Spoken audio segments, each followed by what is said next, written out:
Em 1923, Freud escreveu um texto intitulado Uma Neurose Demoníaca no século XVII, onde relata a história de um homem que fez um pacto com o diabo.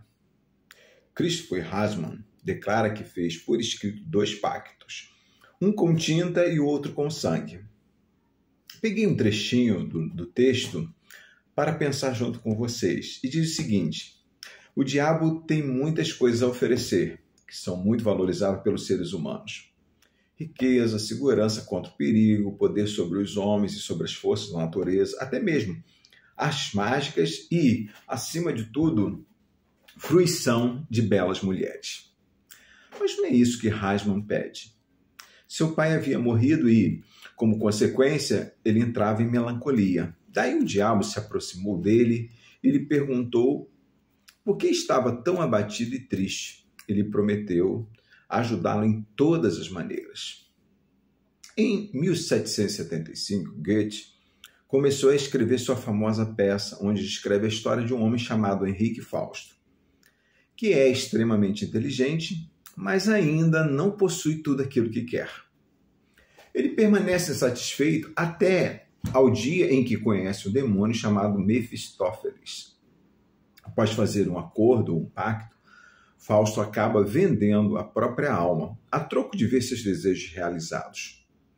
O teólogo Leonardo Boff fala que o diabo é uma invenção humana. E aí vamos falar um pouquinho da história dos hebreus, que nós vemos a partir da Bíblia. Até o exílio babilônico, por exemplo, não se tinha a cultura de demônios e do diabo na tradição judaica. Depois do cativeiro, o povo inseriu esta cultura, trazida justamente da Babilônia. Tanto é que no livro de Isaías relata que Deus criou o bem e o mal. E que uma curiosidade, Lúcifer é uma construção, pois não existe nos textos originais esse nome. O relato de Mateus sobre a tentação de Jesus, no capítulo 4, revela algo em comum dos textos em relação a Fausto e a Christopher. Uma oferta diante de uma possível dificuldade. No caso de Jesus, foram 3 ofertas. Jesus não faz pacto com o diabo, pois as ofertas não lhe afetavam como desejo.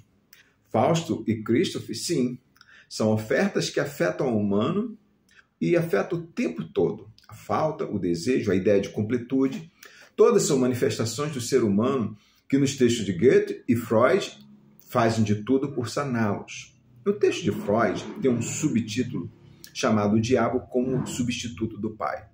No relato de Mateus, Jesus faz menção ao seu Pai. O quanto o ser humano deseja um Pai que lhe satisfaça todos os desejos? O que é capaz de fazer para isso? Bem, essa é uma questão a se pensar sobre o desejo, a falta e a angústia de não se ter tudo.